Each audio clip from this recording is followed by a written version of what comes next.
esensinya ini kayaknya bakal tentang serunya sih ya, kayaknya tentang serunya menulis karya ilmiah atau skripsi. Kalau udah nemu serunya sih biasanya nagih ya, buat karya ilmiah itu cukup nagih. Nah, sekitar mungkin 45 menit ke depan ya, Kak Ani bakal present tentang pengalamannya, introduce juga. Dan teman-teman kalau yang lagi nonton di sini, yang lagi nonton di Twitter live aku, bisa nge-retweet juga, bisa ajak temennya untuk nonton sekarang. Sambil nyantai aja, bisa sambil ngemil, bisa sambil nyantai. Makanya aku ambil di malam-malam kayak weekend atau malam Sabtu gitu. Ya, jadi perkenalkan, nama gue Angga. Gue di Twitter @angga_analis. Sekitar sebulan 2 bulan yang lalu gue menjalankan atau memulai sebuah gerakan demokratisasi pendidikan. Sebenarnya ini sebuah gerakan non profit ya. Jadi ini gue sharing dulu tentang Podium itu apa sendiri. Jadi sebenarnya adalah sebuah gerakan demokratisasi pendidikan yang mana motivasinya itu datang dari dua poros, di mana salah satu ada sekelompok orang yang sebenarnya tuh pengen banget belajar, tapi dia nggak menemukan sumber ilmu yang accessible. Nah, di satu sisi orang-orang yang punya pengalaman itu malah takut untuk sharing karena impostor syndrome. Karena ya mungkin kita terisolasi banget dengan lingkaran di Twitter ya. Kalau aku sih emang mostly-nya di Twitter. Yang mana ya kelihatannya kayak semua orang udah pada pinter tuh. Jadinya minder lah untuk mulai sharing ilmu. Nah, lewat kita semua orang boleh bercerita tentang skripsinya, tentang penelitiannya, tentang penemuannya, karena semua orang ceritanya layak untuk didengar. Tapi Kak, ini kayaknya kayak TEDx ya? Iya, ini TEDx rasa jeruk ya kalau bisa dibilang.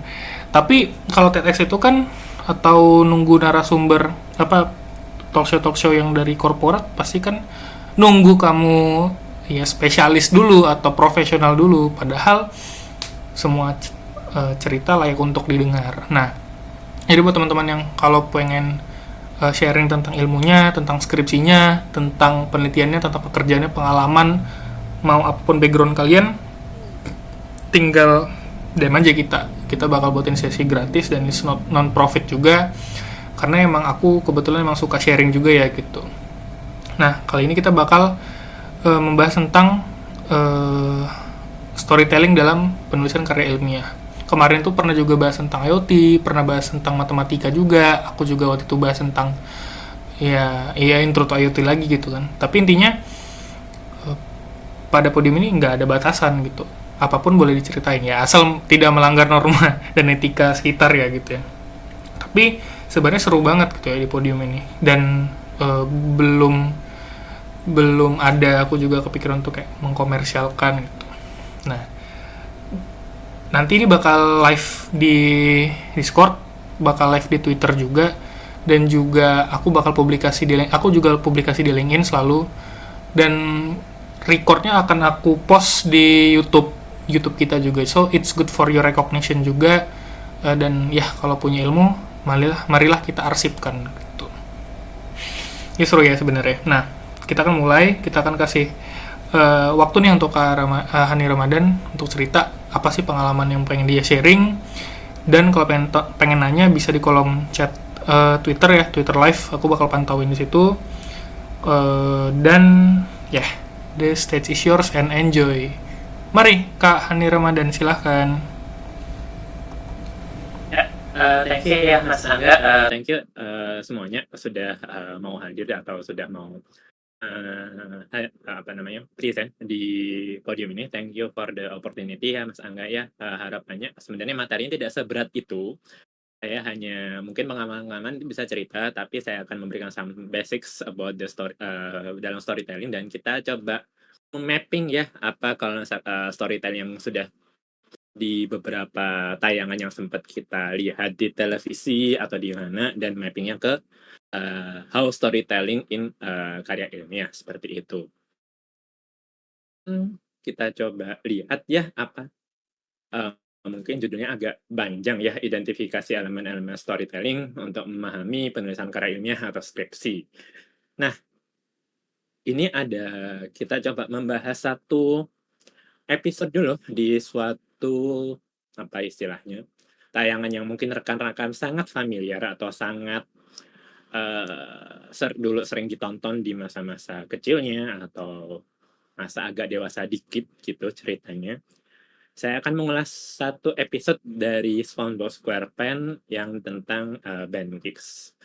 Nah, tapi untuk misalkan ada yang lupa atau apa, mari kita coba lihat ulasan sedikit ya, atau potongan-potongan dari YouTube-nya si Nickelodeon dulu sebentar, yang bahasa Indonesia. Sorry.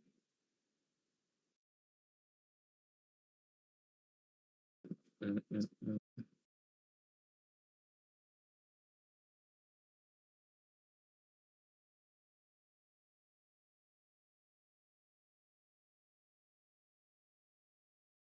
Baiklah, berapa banyak dari kalian yang bisa memainkan alat musik? Instrumen penyiksaan dapat dimasukkan? Tidak. Apa ranjau termasuk instrumen? Bukan, Patrick. Ranjau bukan instrumen.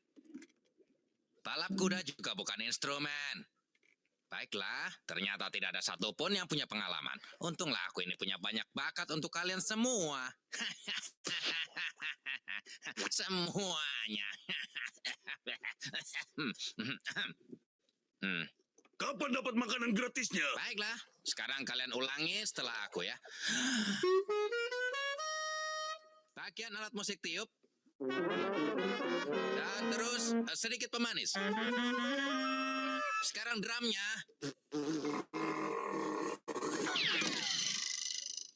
Sayangnya hal ini tidak membunuh. Ya, kalian berhasil. Kalian berhasil merebut kesempatan seseorang untuk berbahagia, lalu menghancurkannya. Menghancurkannya sampai hancur sekecil-kecilnya.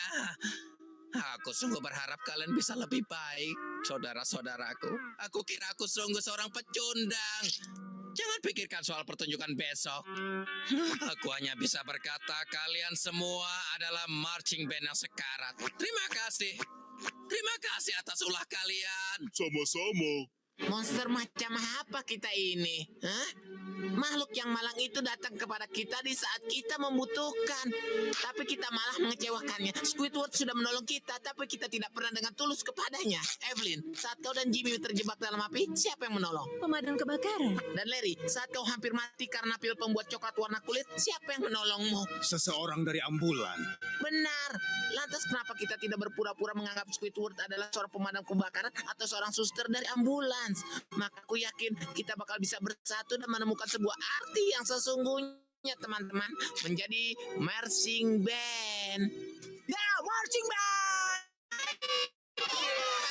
Ayo, kita buat Squidward bangga. Ayo, semangat! Ale, ale, ale, ale. Aku sudah tahu bakal begini jadinya. Semoga saja aku tidak bertemu dengan band lain yang bermain. Aku hanya berharap tidak bertemu dengan Squilliam. Apa yang kau lakukan? Kenapa kau di sini? Aku hanya ingin melihat kau hancur. Jadi, mana bandmu? Mereka tidak bisa datang. Mereka mati. Lantas itu siapa? Mereka. Kami siap untuk tampil, Squidward. Nah, Squiddy, memang seperti inilah gambaranku tentang penampilan bandmu. Itu aja semangat.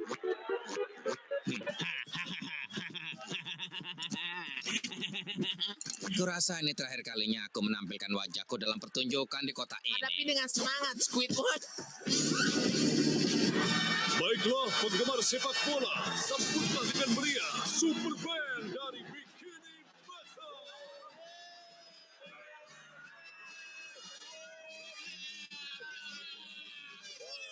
Meriah sekali sambutannya. Mungkin kita harus bijaksana menanggapinya. Aku rasa aku mau muntah. Baiklah teman-teman. Ayo, kita selesaikan ini. 1, 2, 3, 4.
Oke, jadi itu ya kalau misalkan lupa sama episodenya yang mana, tapi kita akan ulas lagi nanti dalam beberapa, teks mengenai analisis kita dalam band gigs. Tapi sebelum itu, kita coba kenalan dulu. Perkenalkan, nama saya Hani. Saya sekarang sedang bekerja sebagai data science consultant di Accenture Indonesia. Sebelumnya pernah menjadi dosen di Universitas Pertamina dan Universitas Dinamika di Stikom, Universitas Pertamina Jakarta dan Universitas Dinamika di Stikom Surabaya. Untuk pengalaman pendidikan saya, karena ini saya membahas mengenai riset, jadi kayaknya it's important ya untuk membahas pengalaman pendidikan. Jadi saya mendapatkan PhD saya di Big Data, Departemen Big Data, Pusat National University, lulus Agustus 2022. Magister Komputer dari ITS Surabaya, Institut Teknologi 10 November. Kemudian Master of Science di Universitas Teknologi de Compiègne dari Prancis. Kemudian Eskom dari Informatika Institut Teknologi 10 November Surabaya. Kalau saya rekan di sini ada yang berminat untuk diskusi lebih banyak mengenai data science, machine learning, consulting, atau study abroad, atau mungkin yang terkait di sini, bisa kontak saya di Twitter atau X @mndnhani, atau surel saya di haniramadan@hotmail.com. Mungkin kalau ada pertanyaan nanti bisa disampaikan ya. Mungkin kita lanjutkan dulu ya, apa sih yang akan kita bahas di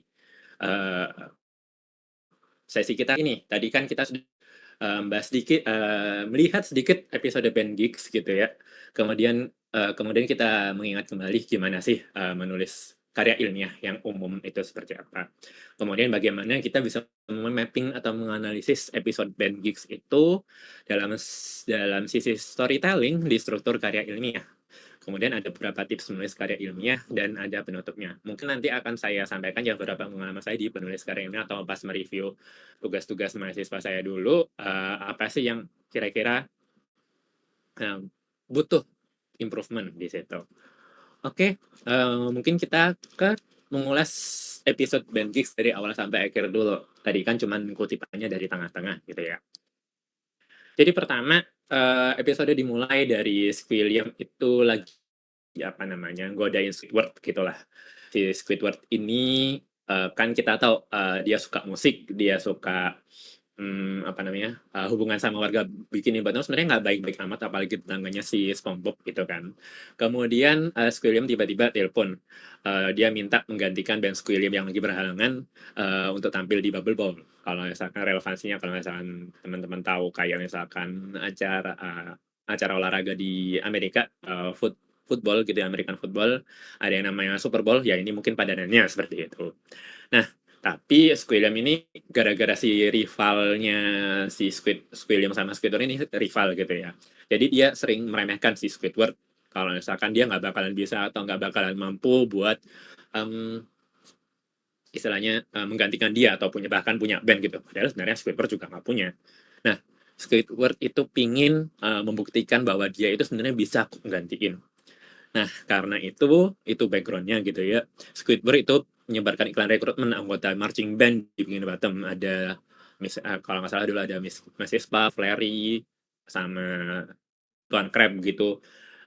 Melihat iklan rekrutmennya, kemudian akhirnya hadir di tempat pelatihan gitu. Nah, akhirnya ini orang-orangnya kan datang semua nih di tempat pelatihannya, di latihan marching band-nya, kemudian dicoba pelatihan dan lain sebagainya, ditanya Squidward gitu kan ada yang punya pengalaman pelatihan atau enggak gitu kan, ternyata nggak ada. Sampai Squidward ini sampai kayak tergantung gara-gara drum yang harusnya ditabuh gitu kan, tapi ternyata sticknya itu ditiup kayak trompet-trompet ini. Akhirnya seperti ini, dan ada beberapa joke-joke kemudian lalu kita lihat Patrick di sini kayak gini gara-gara diantemi Sandy kayak gitu. Nah, basically latihan di hari pertama tidak berjalan dengan baik. Lalu apakah latihan di hari berikutnya berjalan dengan baik? Tentu saja tidak. Coba latihan di jalan, ternyata orang yang jadi mayoratnya itu meledak gitu kan, gara-gara mutar bendera kecepatan terus nabrak balon helium gitu. Hari ketiga si Plankton nyoba main harmonika, it doesn't also went well. It didn't go well too. Hari keempat kemudian mencoba latihan lagi terus ternyata jendela gedungnya pecah. Kalau nggak salah sempat ada pertengkaran di sana gara-gara mainnya pada nggak bener. Kemudian akhirnya sampai ke sini Squidward-nya kecewa, mau kalau ya udah aku batalin aja band penampilan marching band-nya. Terus dibilang semuanya sekarat gitu kan nanti besoknya. Tapi si SpongeBob dengan pidato inspirational, motivational gitu kan akhirnya bisa membuat band ini warga Bikini Bottom latihan dengan serius. Kemudian ternyata pas mau batalin di hari H gitu ya si Squidward datang ke Bubble Bowl terkejut atas kehadiran bandnya si yang dia gawangi di Bikini Bottom. Dan si Squidward masih ngemehin nih bandnya Squidward tapi ternyata bandnya warga Bikini Bottom itu tetap tampil di Bubble Bowl. Terus ternyata pas tampil itu pas tadi kita lihat performa mereka kan keren banget. Terus akhirnya si William itu pingsan gara-gara performanya terlalu bagus dan Squidward-nya bahagia atas penampilan bandnya kayak gitu. Nah, gimana sih ini relate ke storytelling? Ini kan juga storytelling nih di apa namanya episode-episode SpongeBob atau kartun dan lain sebagainya punya elemen-elemen storytelling nih ceritanya. Jadi kita punya karakter di sini kita punya 3 karakter yang paling dominan ya. Pertama si Squidward, dia suka musik tapi nggak begitu beruntung di dunia musik gitu ya dan dia itu sangat sinis sama kehidupannya sama warga Bikini Bottom juga. Kemudian ada William yang rival Squidward yang ngeremehin dia dan akhirnya menjadi background motivation buat story-nya berjalan. Kemudian ada SpongeBob yang optimistis, always happy dan can get everyone in Bikini Bottom having like the motivation again gitu kan. Kemudian konfliknya apa? Secara eksternal pas tadi gitu kan Squidward diremehin terus bakalan bikin marching band gitu kan, rekrutmen. Akhirnya tapi si Squidward berusaha melatih warga yang tidak berpengalaman dan ini bikin dia frustrasi gitu kan. Nggak ada yang bisa main musik, nggak ada yang bisa apa namanya, belum berpengalaman marching band dan lain sebagainya. Internally konfliknya adalah Squidward meragukan diri dia sendiri apakah dia bisa bikin marching band. Dan dia ingin membuktikan bahwa dia bisa menjawab tantangan dari si William. Latarnya ya seperti biasa, rumah Squidward, tempat latihan, bubble ball, terus ada si waktunya itu ya pagi hari, malam hari. Temanya di sini kita mengenai nama underdog. Underdog adalah apa namanya orang yang tidak punya ada apa namanya tidak digadang-gadang sebagai orang yang oke, bakal berhasil gitu kan tapi ternyata dia itu levelnya bawah tapi pada akhirnya dia bisa membuktikan diri sebagai orang yang berhasil gitu kan. Tahan banting dan kerjasama antara Bikini Bottom, tahan bantingnya si Squidward sampai hari keempat walaupun tidak begitu menyenangkan hasil latihannya, kegagal-gagal terus dan mengesankan tugas bikin marching band itu nggak mungkin gitu ya. Nah, tapi hasil latihannya bisa menampilkan penampilannya yang sukses. Pacing-nya ini juga menarik, komedinya juga pas dan perjuangan latihan bandnya juga ditampilkan secara seimbang. Klimaksnya di mana?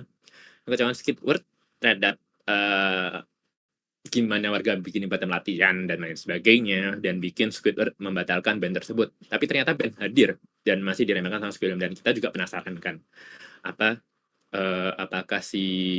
bandnya bakal berhasil dan lain sebagainya. Resolusinya band Squidward-nya berhasil di Bubble Bowl dan dinikmati penonton. Simpulannya storytelling-nya baik dan plotnya menarik, karakternya kuat di sini, kombinasi humornya seimbang.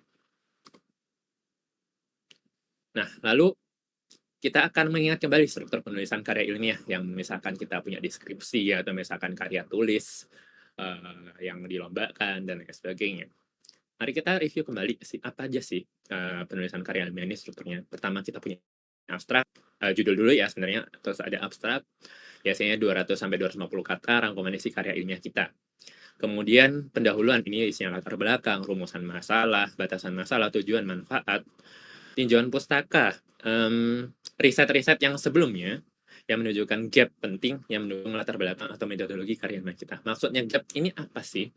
Jadi contohnya misalkan di penelitian sebelumnya saya coba membuka penelitian saya tentang batik gitu ya. Jadi tugas akhir S1 saya ngomongin tentang batik, computer vision gitu ya. Jadi batik diidentifikasi itu impresinya seperti apa? Impresinya misalkan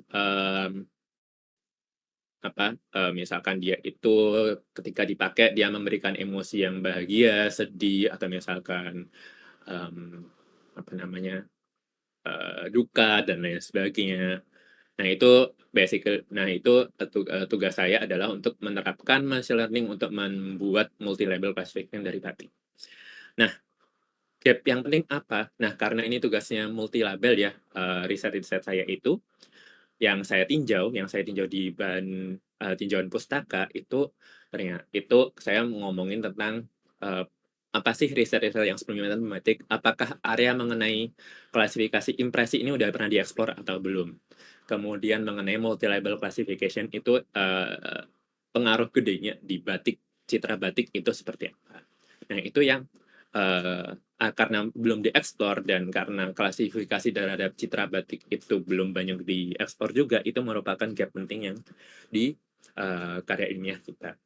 Kemudian ada metodologi di sini isinya desain metodologi, diagram kita dari awal hingga akhir, gimana pengendalian ini berjalan, bagaimana sistem yang kita desain itu menyelesaikan permasalahan tadi citra batik itu.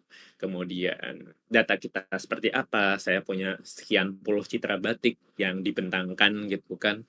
Terus berapa kali berapa piksel, labelnya seperti apa aja. Nah, itu kita sampaikan semua di metodologi atau rancangan penelitian. Kemudian setelah kemudian ada juga perancangan eksperimen kita seperti apa di metodologi. Kemudian ada hasil dan diskusi, kita sudah selesai eksperimen, hasilnya seperti apa, apakah klasifikasi saya berhasil, apa aja challenge-nya, apa aja implikasi dari hasil saya tersebut. Nah, itu secara umum itu yang kita sampaikan di hasil dan diskusi. Kemudian kesimpulannya, jadi rangkuman semua karya ilmiah kita, kemudian hasilnya background-nya seperti saya butuh mengklasifikasikan impresi dari batik karena apa? Takutnya kalau misalkan orang-orang pakai batik dengan sembarangan, impresi yang batik itu memancarkan kebahagiaan, kemudian tapi dipakai ke acara duka, itu kan is not a very good idea gitu kan. Itu kemudian saya pakai metode klasifikasi gimana, lalu bagaimana dampaknya ke klasifikasi itu berhasil atau tidak, ataukah lebih baik dari metode sebelumnya atau tidak, kemudian potensi-potensi penelitian ke depan seperti apa, apakah image-nya, apakah citra batiknya bisa di-enhance, apakah metode penelitiannya bisa di-improve. Nah, itu potensi yang bisa nanti muncul di kesimpulan. Jadi basically ini adalah struktur penulisan karya ilmiah yang kita refresh lagi barusan. Kemudian gimana sih tadi yang cerita mengenai episode Pen Geeks itu bisa muncul di struktur karya ilmiah. Nah, mungkin nggak semuanya bisa kita mappingkan secara satu-satu ya, sama dari sisi karya ilmiah. Contohnya tadi kita punya judul sama abstrak, judul tadi udah ada Pen Geeks gitu kan. Abstrak nggak ada rangkuman tertentu, kesimpulan juga nggak ada kesimpulan tertentu gitu ya. Tapi kita bisa ngomongin sedikit mengenai pendahuluan, tinjauan pustaka, metodologi, kemudian hasil. Diskusinya mungkin ada sedikit banyak gitu lah ya. Mari kita mulai dengan yang pertama, pendahuluan. Nah, di awal episode ini Squidward itu punya hubungan rival dengan Squilliam. Jadi ada dialog-dialog di awal itu kalau nggak salah pas sebelumnya telepon itu Squidward di prank sama Squilliam. Kemudian dia ditelepon ngomongin dia itu pokoknya saling menghujat gitu ceritanya. Lalu diminta menggantikan penampilan Ben Squilliam di Bubble Ball. Karena kan diremehkan, dia ingin ganti bahwa dia ingin si Squidward ingin membuktikan dia bisa. Nah, ini adalah background atau latar belakang. Mirip dengan saya tadi ya, cerita kalau misalkan background atau latar belakangnya kita ingin menghindari menggunakan batik yang salah ketika menerapkan kita memakai batik ke suatu acara gitu kan ceritanya. Kemudian tinjauan pustaka. Ada beberapa yang nggak ada di episode ya, tapi kalau misalkan rekan-rekan sekalian adalah penonton SpongeBob yang cukup ya, kira-kira 10 episode udah kegambar lah. Squidward itu orangnya suka main musik sama klarinet, tapi nggak punya pengalaman yang fantastis atau dia tidak begitu beruntung karena dia sebenarnya nggak punya skill bagus-bagus banget gitu pas main klarinet gitu. Jadi based on his hobby as a musician, as a clarinet player, dia pasti punya ambisi buat having a good music experience gitu kan. Ternyata ada kesempatan di tantangannya dikasih William gitu kan. Kemudian ya, jadi itu gapnya. Jadi pengalamannya dia tidak begitu banyak, tapi dia pingin meraih prestasi dengan tampil di acaranya William. Kemudian warga Bikini Bottom itu nggak ada yang pengalaman main alat musik gitu kan. Jadi dari deskripsi atau dari bahan cerita di dalam ini tadi kita sudah bahas sedikit gitu ya, sampai si Squidward itu tergantung di dinding gitu kan. Ada beberapa kutipan menarik ya di bahasa Indonesia maupun bahasa Inggris. Jadi Squidward tanya, baiklah berapa ini tanya ya tadi di awal klipnya tadi. Baiklah, berapa banyak dari kalian yang bisa memainkan alat musik? Plankton jawab dengan balas pertanyaan, apakah instrumen yang salah dapat dimasukkan? Nah, jelas si Plankton tidak memiliki pengetahuan mengenai alat musik gitu kan. Kalau in English ini juga lucu. Si Patrick sempat nanya, is mayonnaise an instrument? Berarti kan Patrick juga have no idea about instrumen atau alat musik. Gitu. Jadi tinjauan pustakanya adalah relevansinya sama karya ilmiah. Jadi Squidward punya background di main musik dan dia memotivasi, ada motivasinya di sini, dia akan membuktikan diri bahwa dia bisa mengerjakan tampil di Bubble Bowl. Kemudian warga Bikini Bottom itu adalah gap karena dia tidak pengalaman begitu baik di musik, dia punya gap untuk meraih itu.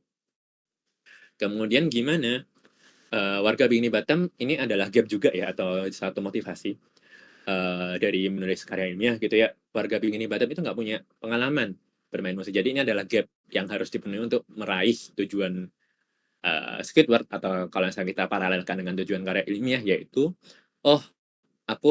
Squidward harus bikin penampilan marching band gitu kan. Oke. Kemudian kita ke metodologi. So basically metodologinya sangat simpel, latihan 4 hari gitu kan. Ya walaupun waktunya sangat sedikit. Squidward mencoba melatih warga Bikini Bottom rame-rame gitu kan di tempat latihan. Metodologinya dia ngapain untuk mencoba melatih gitu kan. Dia tanya pengalaman memainkan instrumen, berarti di jalan, terus mencoba Plankton pengen demo buat main harmonika, Squidward ngasih jalan gitu kan. Terus akhirnya mencoba buat memainkan alat musik secara bersamaan, ternyata duer, gedungnya, jendelanya pecah semua. Nah itu one way to see bagaimana ini paralel dengan menulis karya ini. Ada juga metode lain yang disampaikan, yang dieksekusi juga. SpongeBob memberikan pidato inspirasional motivasi warga Bikini Bottom. Jadi yang tadi kita lihat, SpongeBob itu ngasih, gimana kalau misalkan Squidward adalah orang-orang yang menolong kalian nanti, walaupun walaupun dulu nggak jadian juga ya. Nah ini tapi it's basically can make everyone to train seriously. Seperti itu. Kemudian hasil. Jadi dari latihannya si Squidward itu ternyata hasilnya adalah Squidward-nya kecewa dengan warga Bikini Bottom yang akan bermain. Terus akhirnya karena nggak benar-benar, nggak menjadi bagus dalam waktu latihan 4 hari itu. Dan memutuskan akan membatalkan penampilan mereka. So this is adalah suatu hasil ya. Tapi dengan latihan serius hasil motivasi SpongeBob, warga Bikini Bottom akhirnya hadir sebagai marching band di Bubble Bowl. Hasilnya gimana lagi? Penampilan marching band ternyata berjalan dengan baik dan penonton juga puas gitu kan. William sampai pingsan karena penampilannya si Squidward bagus, berjalan dengan baik, dan hasilnya adalah Squidward melompat dengan gembira dengan penampilan bandnya. So so basically how we can see karya ilmiah adalah sebagai storytelling ini bisa kegambar di sini. Ekivalensinya gimana gitu kan? Jadi ini rangkuman aja sih, kita punya judul Band Geeks gitu kan, judul yang jelas dan deskriptif untuk menunjukkan penelitian. Dan ada tips-tips juga nanti saya sampaikan gimana sih cara bikin judul yang bagus. Kemudian abstrak, ringkasan tentang masalah, metode, hasil. Jadi basic kesimpulan, hasil dan kesimpulan. Jadi basically semua yang kita tulis di karya ilmiah itu harus terangkum semua dalam abstrak. Tapi di Band Geeks kan nggak ada abstrak gitu ya. Background atau pendahuluan. Jadi Squidward sama Squilliam itu rival gitu kan, dan tujuannya membuktikan bahwa dirinya Squidward mau tampil di Bubble Bowl. Itu acara yang bergengsi gitu kan, karena Squilliam itu kan orangnya kaya, fancy gitu kan. Nah, ini menjelaskan masalah penelitiannya, yakni rivalitas Squidward sama Squilliam dan pingin tampil di Bubble Boy yang bergengsi. Signifikasinya kenapa? Bubble Boy-nya bergengsi, tujuannya membuktikan dirinya. Gitu. Nah, tinjauan kita ada cerita sedikit mengenai kegagalan musik Squidward gitu kan sama kedua warga Kingdom yang nggak punya skill bermusik gitu kan. Jadi ini berdasarkan informasi yang kita tahu kalau misalkan Squidward itu nggak begitu suka bermusik tapi nggak begitu bagus. Dan informasi latar belakang bahwa warga Bini Bottom itu nggak bisa bermusik itu juga ditinjau di episode tadi. Metodologinya gimana si band Geeks ini? Melatih band tadi si Squidward coba melatih band dengan 4 hari. Jadi dengan tadi metodenya dengan pertama approach-nya dengan tanya pengalaman main musik, kemudian nyoba latihan di jalan, terus ini mendemokan Plankton main harmonika, and trying to play it together simultaneously, and it might have some failure sih sudah di metodenya latihan Squidward. Tapi kan tadi akhirnya SpongeBob motivasi dan their training seriously gitu kan. Jadi itu kita bisa rinci metode untuk mencapai tujuannya bisa beli bubble ball adalah dengan berlatih 4 hari gitu kan dengan segala teknis yang ada. Jadi kita punya big picture-nya tuh kita harus latihan gitu kan. Kemudian tanya ada yang pengalaman sebelumnya, terus latihan di jalan, terus mencoba demonstrasi main harmonika, kemudian mencoba lagi latihan bareng-bareng dan it doesn't work well. It's okay. Nah, hasilnya adalah penampilan band di Bubble Wall yang rencananya Squidward mau ngelepas gitu kan, mau nggak berhasil gitu kan. Menunjukkan tapi ternyata mereka datang dan siap gitu. Itu adalah temuan penelitian kita. Ternyata hasilnya adalah kita tampil. Si warga Bikini Bottom tampil. Kalau diskusi tidak dibahas begitu banyak sih di episode. Jadi mungkin mappingnya adalah jadi hasilnya tadi di Squidward itu kan dianalisis gitu kan sama SpongeBob. Oh ternyata kita harus latihan serius. Tapi ini basically my opinion ya. Dan implikasinya itu tidak begitu banyak apa sih. Ternyata bisa latihan serius gitu kan bandnya. Simpulannya itu kita back from the beginning ya, motivasi Squidward untuk mencapai membuktikan dirinya bahwa ingin berhasil dan oke di hadapan Squilliam.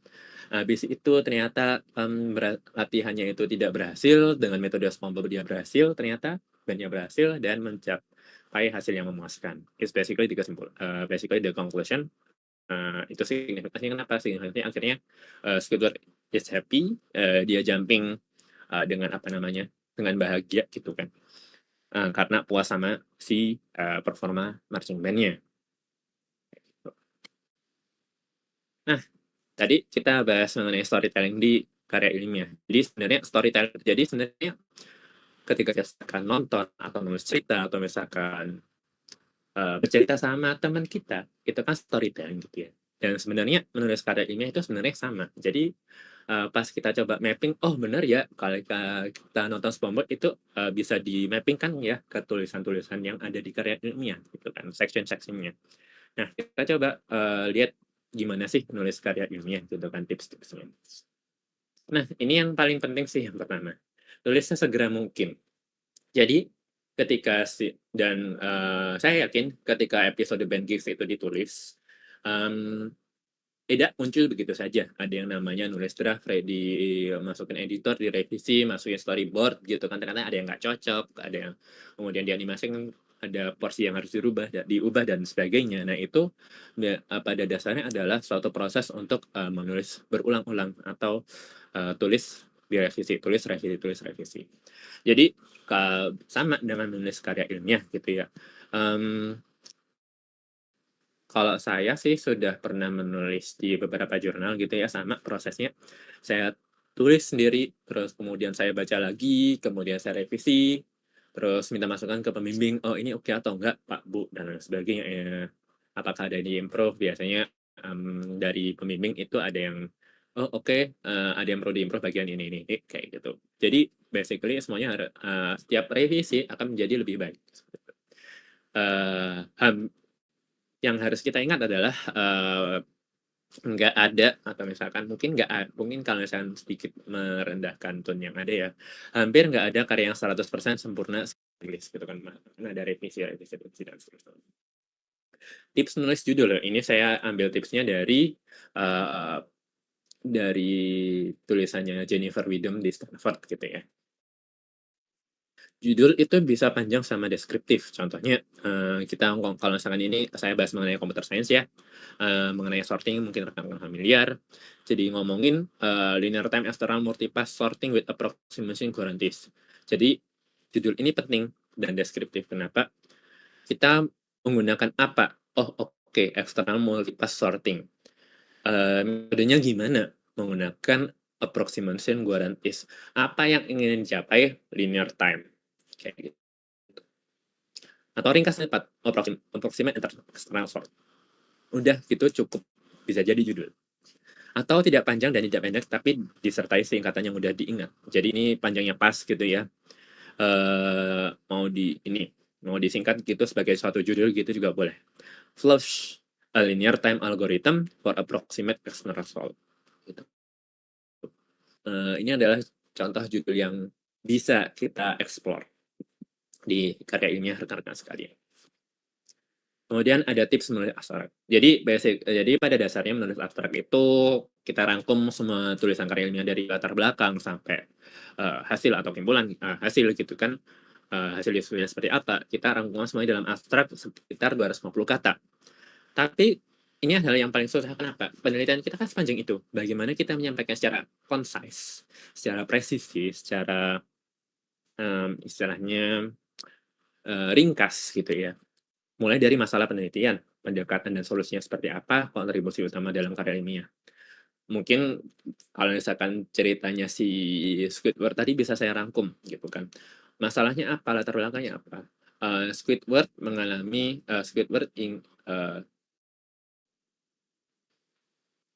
warga Bikini Bottom yang ingin bermusik, yang punya hobi bermusik, mendapatkan tantangan dari Squilliam untuk menggantikan marching band-nya di acara Bubble Ball yang bergengsi.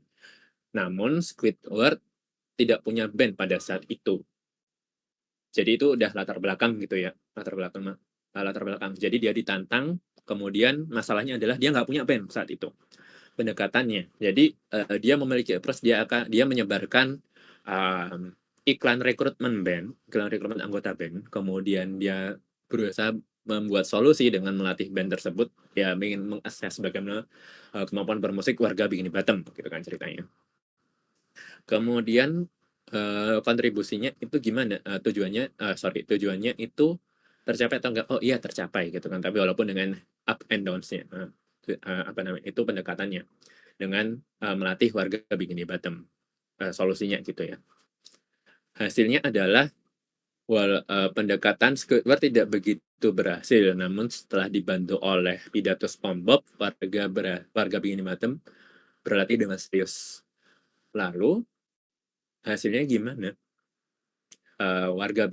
Di acara Bubble Ball ternyata warga marching band warga Bikini Bottom berhasil menampilkan solusi yang baik dan membuat Squidward bangga.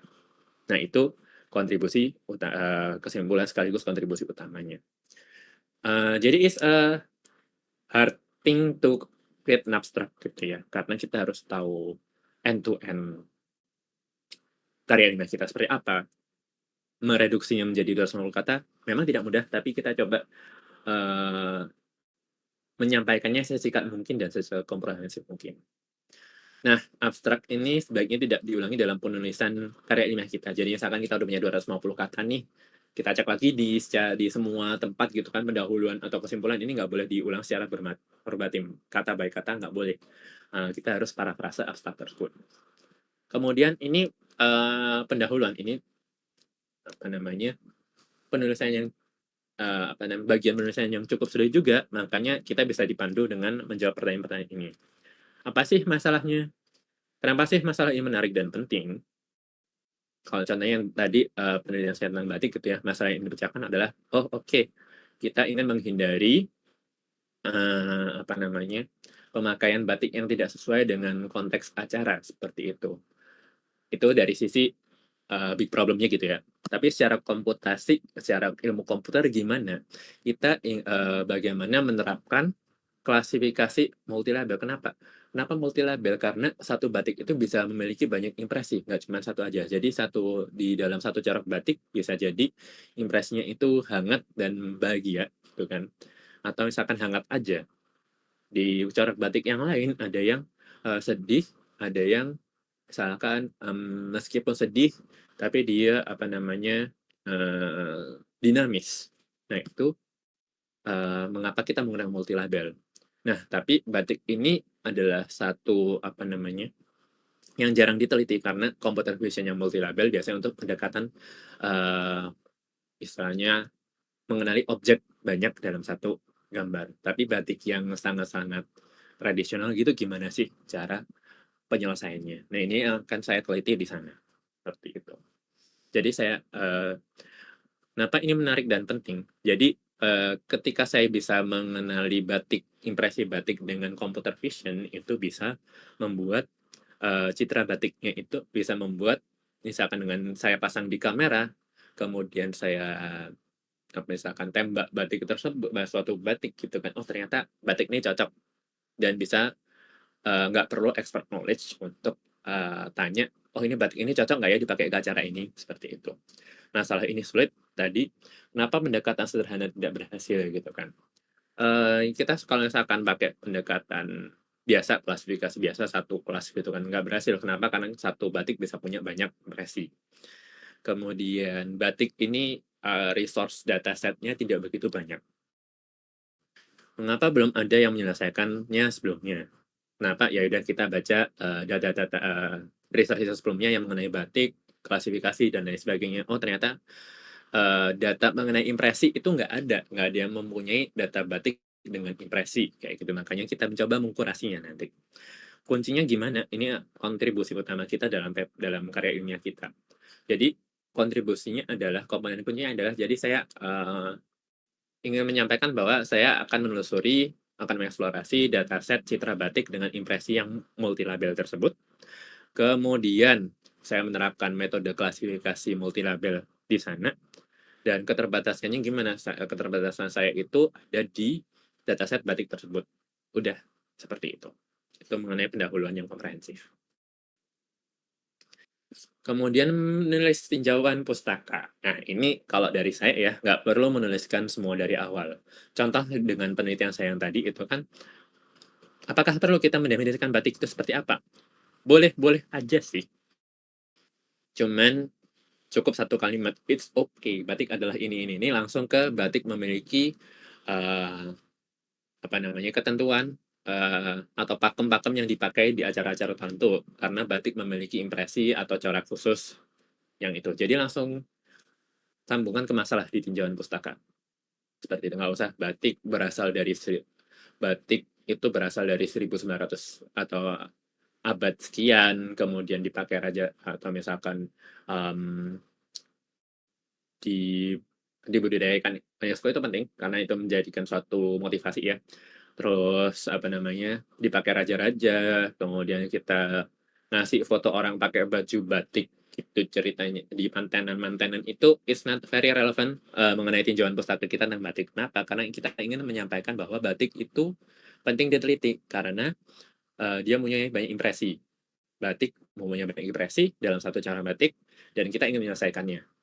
Itu poin yang ingin kita tinjau dalam tinjauan pustaka. Jadi nggak perlu paragraf-paragraf panjang banget di tinjauan pustaka. Cukup yang relevan, dan kenapa itu penting diteliti untuk mencari gap penelitiannya. Nah, kemudian kita coba menulis metodologi. Metodologi ini kayak misalkan kita punya pendekatan top down. Kenapa? Biar pembaca itu paham yang kita masukkan. Contohnya, saya harus gambarkan sistem dari sistem untuk klasifikasi batik. Saya masukkan batik, keluarnya harus label impresinya, multinya, kayak gitu. Itu secara end to end. Tapi kalau misalkan ternyata itu masih di klasifikasi, itu masih di secara umum. ketika saya mau mengupas mengenai klasifikasinya, saya bahas di section berikutnya. Jadi semuanya terstruktur.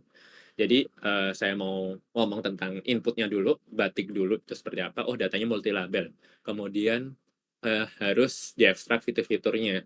Harus itu penjelasan lagi. Setelah diekstrak fitur-fiturnya, saya harus menjelaskan metode klasifikasinya. Jadi secara urut. Nah, biar pembaca nggak susah juga. Kemudian pada dasarnya sudah saya nulis karya ilmiah itu dari cara nulis hasil analisis gitu ya. Jadi basically kalau misalkan kita punya diagram untuk metodologi, kita punya diagram untuk bagaimana sistem kita bekerja atau motivasi batik itu muncul, kenapa kenapa kita perlu punya itu impresi, atau chart-chart yang kita punya di hasil penelitian kita. Jadi secara dasar kita cuma jelasin gambar-gambar aja, kayak gitu. Nah, itu untuk hasil analisis gitu ya. Kesimpulan, basically mirip kayak abstrak tapi bukan ketiplek sama abstrak, harus diparafrase. Dan kita boleh menampilkan angka di kesimpulan. Kemudian gaya penulisan, jangan tulisin dan lain-lain, itu harus jelasin semuanya. Karena pembaca nggak tahu dan lain-lain ini apa sih, konteksnya apa gitu kan.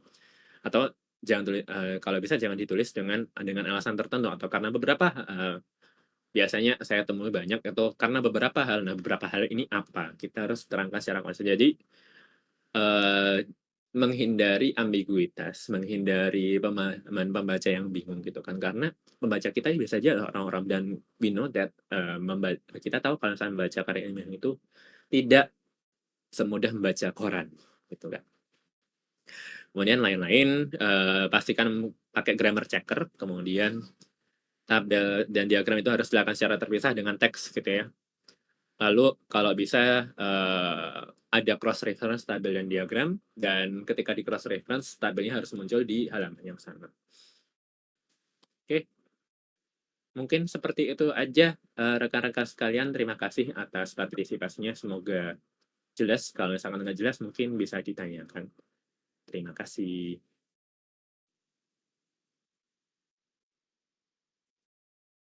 Oke, wah lengkap banget ini ya.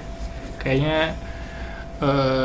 artinya esensi bahwa menulis karya ilmiah itu sebenarnya bukan hanya seserius harus skripsi, harus ilmiah gitu. Sebenarnya kerangka berpikirnya itu juga bisa diterapin di banyak hal ya gitu ya. Ya pada dasarnya bikin skripsi, bikin karya ini itu adalah storytelling. How do we tell or ideas to everyone gitu ya Mas Angga. Benar-benar. Aku setuju sih emang. Aku juga punya pengalaman untuk kadang buat konten di LinkedIn atau di Twitter, atau juga ya kayak gini ya, kayak present gitu ya. Memang baiknya sih, serunya itu emang dijadiin storytelling gitu. Bahkan untuk present punya penemuan, punya penelitian gitu. Karena dengan storytelling lebih engaging juga, dan ya sebenarnya film atau kartun kayak gini juga ya sebenarnya ya patternnya sama gitu. Oke. Betul. Nah, kita coba berapa yang nonton? Wah, 78 orang yang nonton, banyak juga. 78 tayangan. Oke. Belum tentu orang kan? Belum tentu orang. Ya. Mungkin dari materi udah nih. Kira-kira karena udah mau jam 4 nih, ada 4 menit lagi. Ada nggak nih yang pengen Kak Hani Ramadan pengen kasih pesan gitu, atau kasih insight lah yang praktikal gitu ke penonton-penonton ini tentang storytelling dalam karya ilmiah sebagai penutup lah gitu. Oke. Thank you Mas Anda.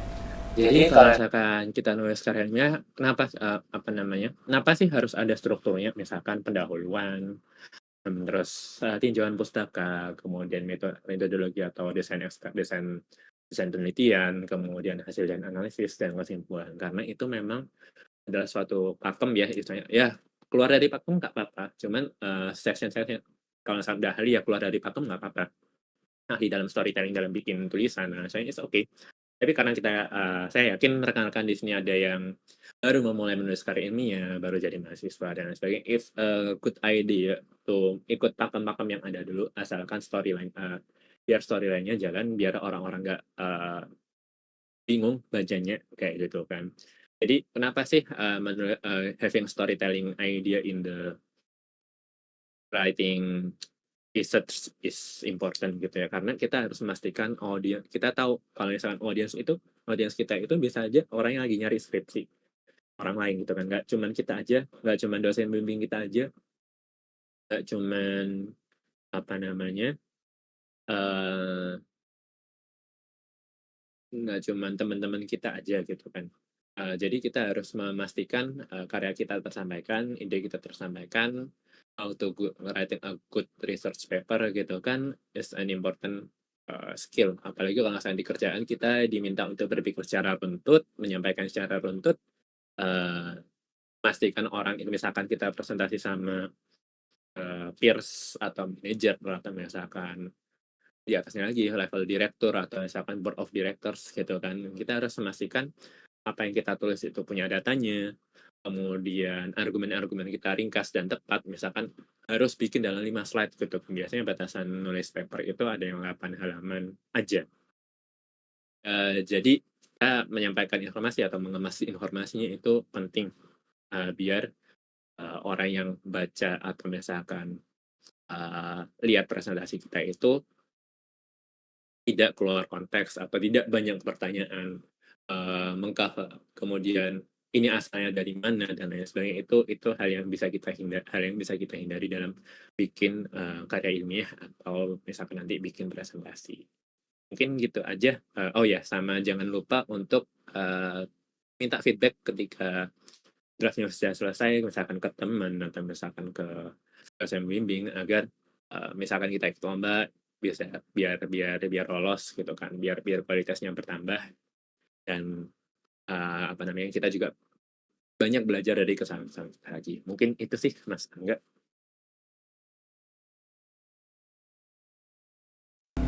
Ya mungkin udah cukup lengkap ya paparan dari Kak Hani Ramadan. Tadi kalau pengen nanya-nanya lebih lanjut mungkin bisa ke Instagramnya atau ke LinkedIn-nya, bisa lihat di postingan @podium_official. Udah ada tuh Twitternya, atau kalau mau tahu LinkedIn-nya di postingan LinkedIn kita juga ada. Mungkin karena mumpung lagi ada di sini pada rame, gue sedikit aja nih sharing tentang Podium.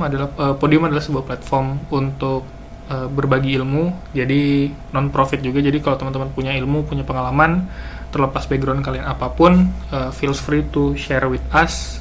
Jadi kita bakal buatin live Twitter dan juga bakal di-post di YouTube juga.